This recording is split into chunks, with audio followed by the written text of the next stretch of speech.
10th class की physics का unit number 10 हम लोग पढ़ रहे हैं, यानी कि पहला चैप्टर किताब का। और इसके न्यूमेरिकल्स हमने स्टार्ट कर दिए हैं जी। पहले दो न्यूमेरिकल्स मैंने आपको लास्ट लेक्चर में करवाए हैं, यानी लेक्चर नंबर 8 में। आज लेक्चर नंबर 9 है, फर्दर आगे हम लोग कंटिन्यू करते हैं। तो 10.3 न्यूमेरिकल है जी, सवाल पढ़ देते हैं पहले। फाइंड द टाइम पीरियड्स यानी दो टाइम पीरियड्स हैं। Find the time periods of a simple pendulum of 1 meter length placed on Earth and on Moon. The value of g on the surface of Moon is 1/6 of its value on Earth. Ge is 10 meter, where Ge is 10 meter per square second. और तुम्हें है जी एक सादा pendulum जिसकी लंबाई 1 metre है, उसे जमीन और चांद पर रखा गया है। उसका टाइम पीरियड मालूम करें, यानी दोनों टाइम पीरियड्स मालूम करने हैं, जमीन पर भी और चांद पर भी। चांद की सतह पर जी की कीमत 1/6 GE है, जबकि GE कितना है जी 10 मीटर फी स्क्वायर सेकंड। तो इसको सवाल को पहले समझ लीजिए। जो सादा पेंडुलम की लेंथ हमें दी गई है वो चेंज नहीं होगी, जितनी लेंथ जमीन पर है उतनी ही चांद पर होगी, लेंथ चेंज नहीं होगी, लेंथ एक ही है। तो सादा पेंडुलम की लेंथ ऑफ सिंपल पेंडुलम सादा पेंडुलम की लंबाई L से दिया 1 मीटर, GE मतलब जमीन पर G की वैल्यू 10 मीटर पर स्क्वायर सेकंड, GM 1/6 GE यानी जमीन पर जितनी वैल्यू है ना G की, चांद पर उसका छठा हिस्सा रह जाएगा। 6 पे तकसीम कर देना इसको, 10/6 1.6 मीटर पर स्क्वायर सेकंड। दो चीजें मालूम करनी है। Time period of simple pendulum on the earth, जमीन पर सादा पेंडुलम का टाइम पीरियड TE लिखा, E स्टैंड्स फॉर अर्थ, जमीन मालूम करना है। Time period of simple pendulum on the moon, चांद पर सादा पेंडुलम का time period TM, M stands for moon, चांद पर। दो चीजें हमें मालूम करनी है। सॉल्यूशन पे आ जाए, जो चीज पहले मालूम करेंगे मार्कर से उसकी हेडिंग देंगे।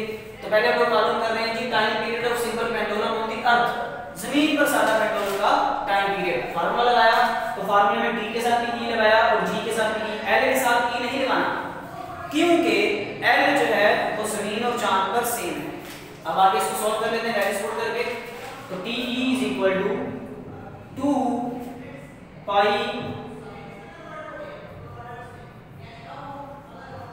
square root of 1/10, GE 10। तो TE is equal to 2 pi square root of 0.1, 1 को 10 पे तकसीम किया, डिवाइड किया तो 0.1 आ गया। तो TE is equal to, अब आपने क्या करना है 0.1 का लेना है स्क्वायर रूट, कैलकुलेटर से जो भी आएगा स्क्वायर रूट उसको पाई से मल्टीप्लाई करो, फिर जो आंसर आएगा उसको 2 से मल्टीप्लाई करते हैं। तो आज हमारा आंसर आ गया जी 2 सेकंड्स। तो जमीन पर जो है ना सादा पेंडुलम का टाइम पीरियड कितना आ जाएगा बेटा जी 2 सेकंड्स। ये हमारा टाइम पीरियड आ गया कहां पर, जमीन पर। अब हम लोग निकालेंगे सादा पेंडुलम का टाइम पीरियड चांद पर। तो उसमें हमें सिंपल क्या करना है, अर्थ की जगह क्या लिखते हैं, मून लिख दें। तो अर्थ की जगह हम लोग मून लिख देते हैं।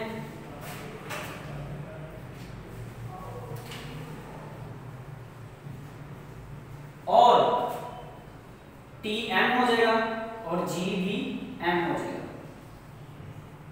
और अब जो है GM की वैल्यू है 1.6।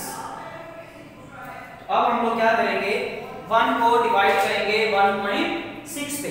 तो 1 को 1.6 पे डिवाइड करेंगे, जो भी आंसर आएगा हम लोग स्क्वायर रूट के अंदर लिख लेंगे और फिर उसका स्क्वायर रूट लेके पाई से मल्टीप्लाई करेंगे और फिर उसको 2 से मल्टीप्लाई करके आंसर आ जाएगा। तो डिवाइड कर लेते हैं 1/1.6, फिर आ गया 0.625। तो ये डिवाइड करके हमारे पास आ गया 0.625। अब इसका स्क्वायर रूट लें, उस जो भी आंसर है उसको पाई से मल्टीप्लाई करें और उसको फिर 2 से मल्टीप्लाई करें। पाई का मैंने आपको बताया वैसे 3.14 भी होती है वैल्यू, पाई की जगह आप 3.14 भी पुट कर सकते हैं या डायरेक्ट पाई भी जो कि कैलकुलेटर में बना होता है उसमें आप मल्टीप्लाई कर सकते हैं, एक ही बात है। तो आपका आंसर आ जाएगा 4.9 सेकंड्स। ये हमारा आंसर आ गया जी। अब सबको चेंज कर लेते हैं। तो जमीन पर सादा पेंडुलम का टाइम पीरियड 2 सेकंड आया था और चांद पर सादा पेंडुलम का टाइम पीरियड कितना आ गया जी 4.9 सेकंड। सिर्फ जी की वैल्यू चेंज हुई तो टाइम पीरियड भी चेंज हो गया। ये हमारा हो गया 10.3 न्यूमेरिकल। अब आ जाते हैं 10.4 की तरफ। 10.4 न्यूमेरिकल है जी। सवाल सुन ले पहले। एक सादा पेंडुलम अपनी एक वाइब्रेशन 2 सेकंड्स में मुकम्मल करता है। इसकी लंबाई मालूम करें जबकि g = 10 मीटर पर square second. A simple pendulum completes one vibration in 2 seconds. Calculate its length when g = 10 meter पर स्क्वायर सेकंड। तो यार ये इसमें थोड़ा सा एक ट्रिक है क्वेश्चन के अंदर। वो क्या है? सादा पेंडुलम एक वाइब्रेशन 2 सेकंड में मुकम्मल करता है।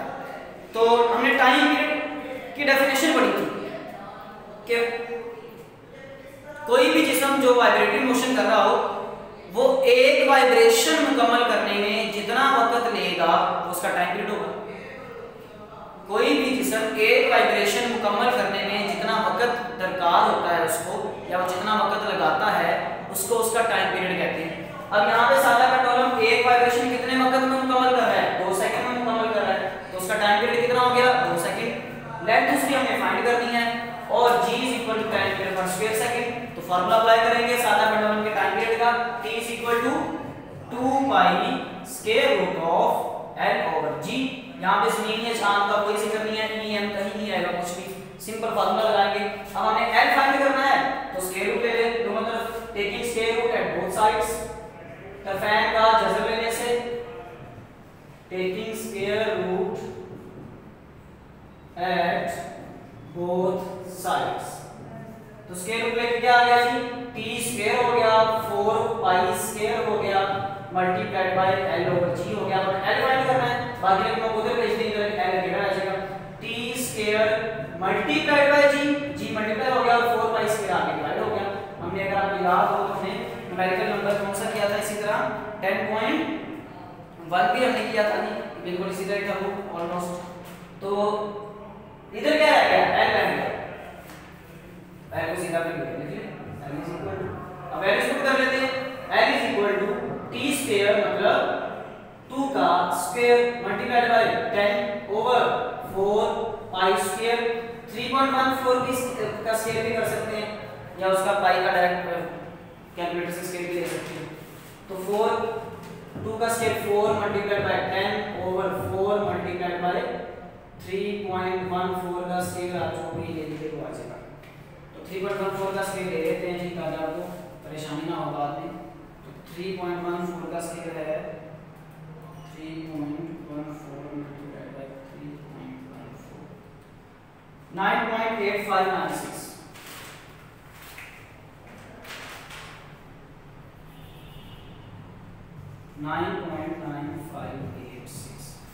तो क्या किया बेटे हमने 3.14 का स्केल लिया तो लिया। अब 4 से कैंसिल, 10 को इस पे डिवाइड कर दें तो डिवाइड करके हमारे पास आंसर आ जाएगा जी 1.02 और लंबाई का यूनिट क्या होता है? मीटर। तो सामने मीटर आ गया। तो आज के लिए दो न्यूमेरिकल्स हैं हमारे 10.3 एंड 10.4। तो नेक्स्ट लेक्चर में हम लोग इंशाल्लाह आगे इसको करेंगे। तो जो न्यूमेरिकल्स मैं आपको करवा रहा हूँ तो आप लोग क्या करें, उनको एक रजिस्टर पे उसके नोट्स तैयार करते जाएं ताकि आपको बाद में परेशानी ना हो। क्योंकि की बुक्स में कुछ जगहों पे मोस्टली ऐसे होता है कि स्टूडेंट्स को समझ नहीं आती कि ये सॉल्यूशन कैसे होगा। की बुक्स में अक्सर उन्होंने डायरेक्ट आंसर्स लिखे होते हैं या सॉल्व इस तरह किया होता है कि बच्चों को समझ नहीं आती। तो अगर आप ये अपने खुद से अपने हाथ से नोट्स बनाएंगे और मैंने आपको स्टेप बाय स्टेप सारा कुछ करवाया तो इंशाल्लाह आपको बाद में भी समझने में आसानी होगी। तो आज के लिए इतना ही, नेक्स्ट लेक्चर में आगे करेंगे।